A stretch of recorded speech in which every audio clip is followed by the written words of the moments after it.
Friends, आज की हमारी क्लास है राजनीति विज्ञान या पॉलिटिकल साइंस प्रैक्टिस सेट 1। तो आइए वीडियो को स्टार्ट करते हैं। हमारा पहला क्वेश्चन है, निम्नलिखित में से कौन केंद्र और राज्यों में राजस्व बंटवारे के लिए मापदंडों की अनुशंसा करता है?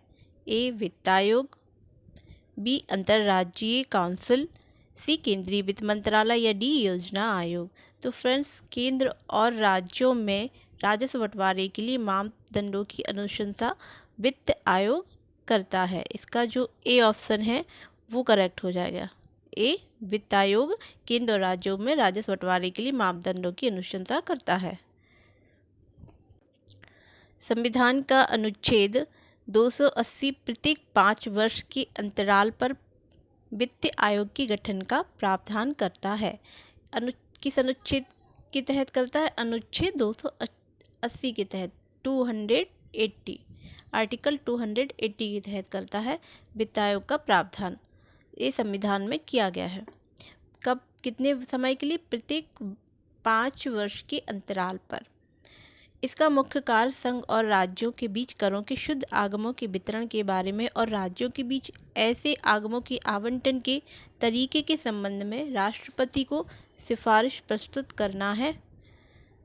वित्त आयोग भारत की समेकित निधि या जिसे संचित निधि भी कहते हैं से राज्यों को राजस्व की सहायता हेतु अनुदान देने वाले सिद्धांतों की भी अनुशंसा करता है।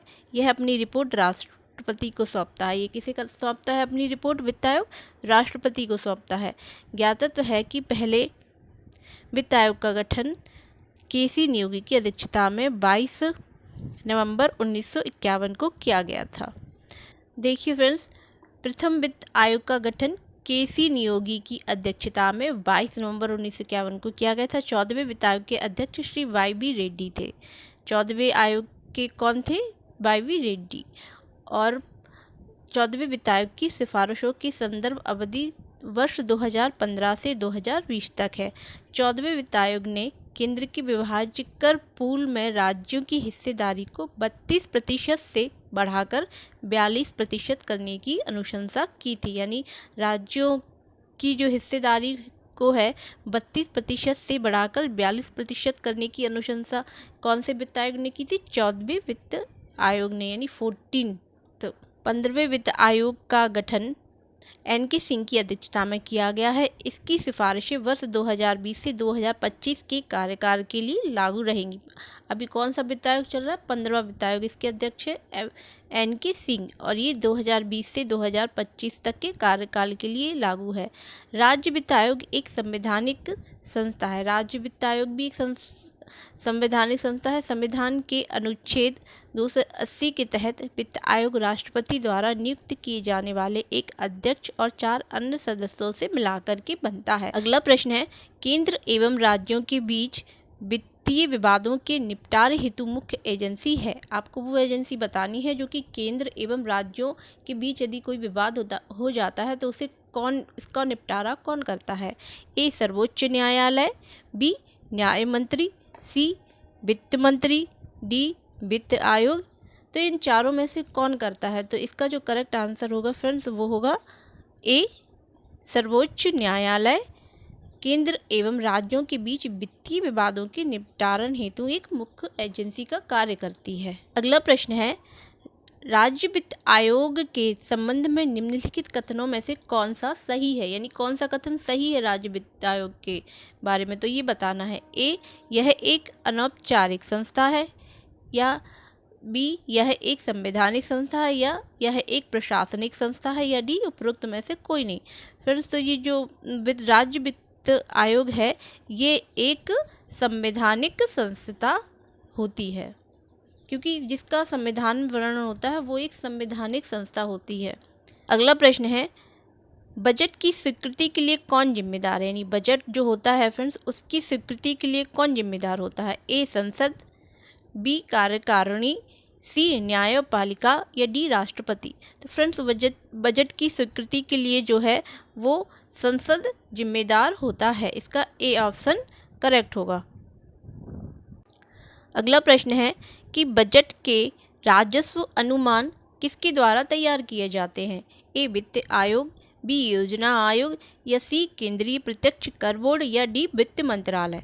तो बजट के जो राजस्व अनुमान हैं फ्रेंड्स, ये तैयार किए जाते हैं वित्त मंत्रालय के द्वारा। इसका डी ऑप्शन करेक्ट होगा।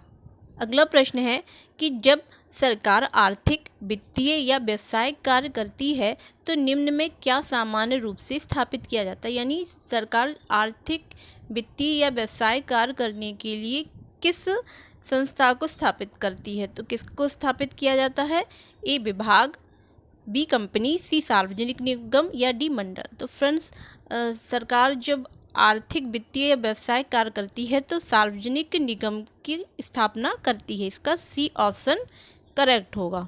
अगला प्रश्न है, यदि अनुमानित राजस्व अनुमानित व्यय के बराबर है तो इस तरह के बजट को क्या कहा जाता है। ए संतुलित बजट, बी अधिशेष बजट, या सी निष्पादन बजट, या डी घाटे का बजट। तो फ्रेंड्स, जब अनुमानित राजस्व और अनुमानित व्यय दोनों बराबर होते हैं तो ऐसी स्थिति में वो बजट हमारा होता है ए संतुलित बजट। इसका ए ऑप्शन करेक्ट हो जाएगा। अगला प्रश्न है, किसी कार्यपालिका के हाथों कोरे चेक की संज्ञा दी जाती है। यानी कार्यपालिका के हाथों कोरा चेक जिसे कहा जाता है, किसको कहा जाता है। ए लेखानुदान को, बी प्रत्यय अनुदान को, सी अतिरिक्त अनुदान को, या डी अनुपूरक अनुदान को। तो फ्रेंड्स, कार्यपालिका के हाथों कोरे चेक की संज्ञा जो है वो बी प्रत्यानुदान को दी जाती है। इसका बी ऑप्शन करेक्ट होगा। अगला प्रश्न है, धन अनुदान के लिए क्या आवश्यक है।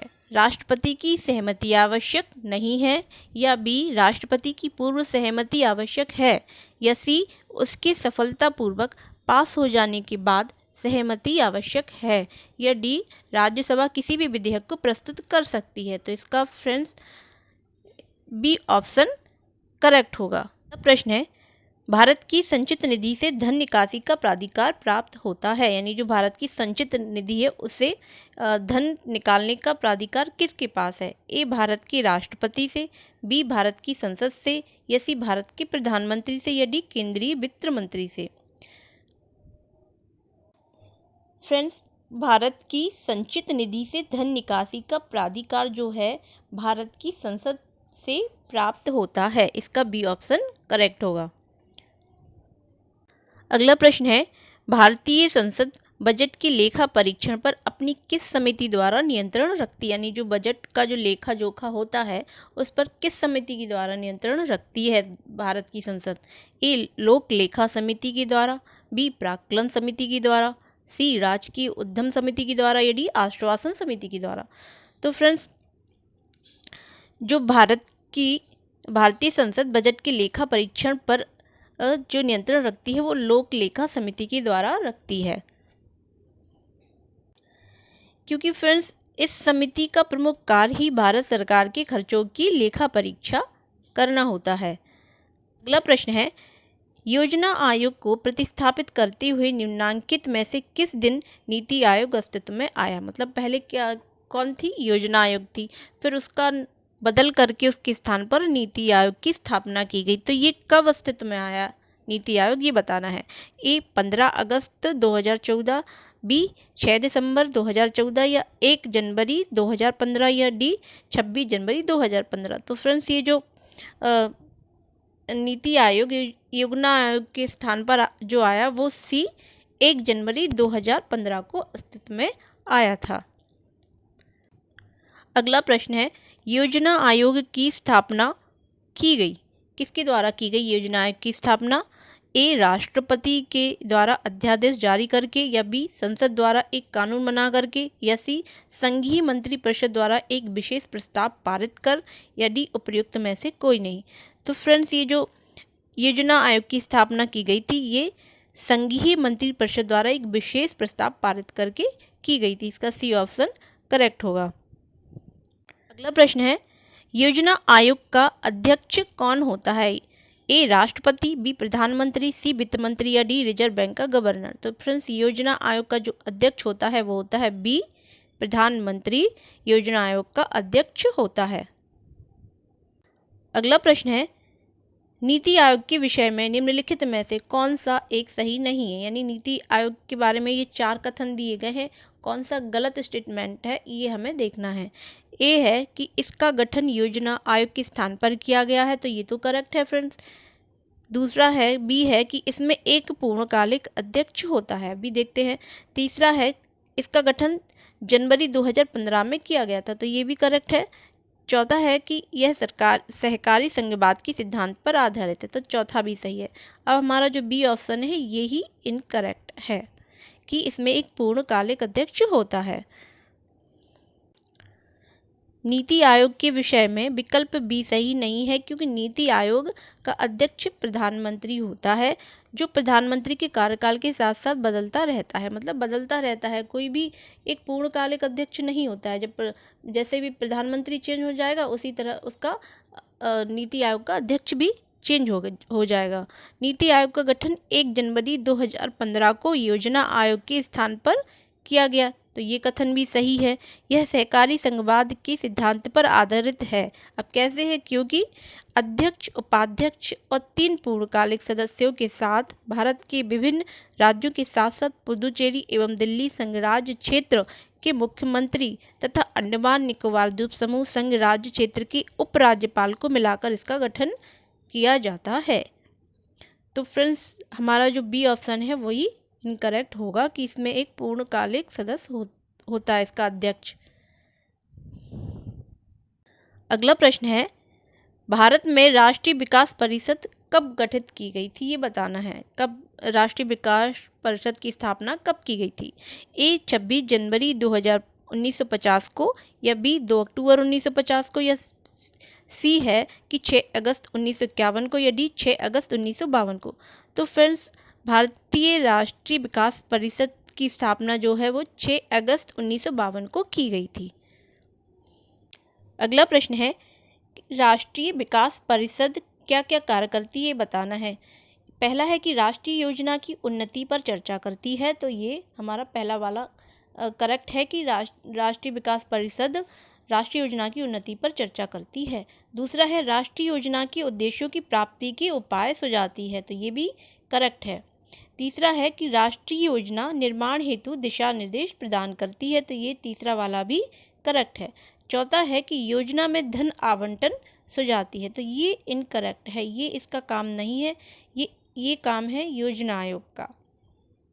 तो हमारा पहला, दूसरा और तीसरा ये 3 स्टेटमेंट करेक्ट हो जाएंगे। और तो ये किस ऑप्शन में? ए ऑप्शन इसका करेक्ट होगा, पहला, दूसरा, तीसरा। अगला प्रश्न है, निम्नलिखित में से कौन राष्ट्रीय विकास परिषद की रचना करते हैं, यानी राष्ट्रीय विकास परिषद में की रचना में कौन करने वालों में कौन कौन शामिल है? पहला ऑप्शन है प्रधानमंत्री करते हैं, दूसरा है अध्यक्ष वित्त आयोग, तीसरा है संघीय मंत्रिमंडल के मंत्रीगण, चौथा है राज्यों के मुख्यमंत्री। तो अभी बताना है कि उनमें से राष्ट्रीय विकास परिषद की रचना कौन कौन करते हैं। तो फ्रेंड्स देखिए, ये जो क्वेश्चन है ये IAS प्री 2013 में भी पूछा गया था, और अगले वर्ष की जो TGT 2021 की परीक्षा हुई थी उसमें भी ये क्वेश्चन हमारा पूछा गया था। राष्ट्रीय विकास परिषद का गठन अगस्त 1952 में किया गया था। राष्ट्रीय विकास परिषद की रचना में निम्नलिखित सदस्य होते हैं। कौन कौन होते हैं? पहला, प्रधानमंत्री भी होता है इसके अध्यक्ष या प्रमुख के रूप में, यानी जो योजना आयोग का अध्यक्ष या नीति आयोग का अध्यक्ष होता है वही राष्ट्रीय विकास परिषद का भी अध्यक्ष होता है। दूसरा है सभी संघीय मंत्रिमंडल के मंत्रीगण। तीसरा है सभी राज्यों के मुख्यमंत्री भी शामिल होते हैं। चौथा, सभी केंद्र शासित प्रदेशों के मुख्यमंत्री और प्रशासक शामिल होते हैं। और पांचवा है कि योजना आयोग के सदस्य, जो कि अब नीति आयोग के जो भी सदस्य होते हैं वो भी राष्ट्रीय विकास परिषद के गठन में शामिल होते हैं। फ्रेंड्स अभी हमने देखा कि कौन कौन इसके रचना में करने में शामिल होते हैं। तो कौन कौन शामिल थे? प्रधानमंत्री थे, संघीय मंत्रिमंडल के मंत्रीगण थे, राज्यों के मुख्यमंत्री थे, लेकिन जो अध्यक्ष वित्त आयोग के अध्यक्ष इसमें शामिल नहीं थे। तो हमारा कौन सा पहला, तीसरा और चौथा, यानी फर्स्ट, थर्ड और फोर्थ, हमारा बी ऑप्शन इसका करेक्ट हो जाएगा। फ्रेंड्स, ये आज का हमारा लास्ट क्वेश्चन है कि राष्ट्रीय विकास परिषद का मुख्य संबंध है ए पंचवर्षीय योजनाओं के अनुमोदन से, बी ग्राम विकास योजनाओं के क्रियान्वयन से, या सी विकास परियोजनाओं के निर्माण से, या डी केंद्र तथा राज्य के वित्तीय संबंधों से। तो फ्रेंड्स, राष्ट्रीय विकास परिषद का जो संबंध है वो है ए पंचवर्षीय योजनाओं के अनुमोदन से। पंचवर्षीय योजनाओं के निर्माण में राज्यों की भागीदारी सुनिश्चित करने हेतु राष्ट्रीय विकास परिषद का गठन 6 अगस्त 1952 को किया गया था।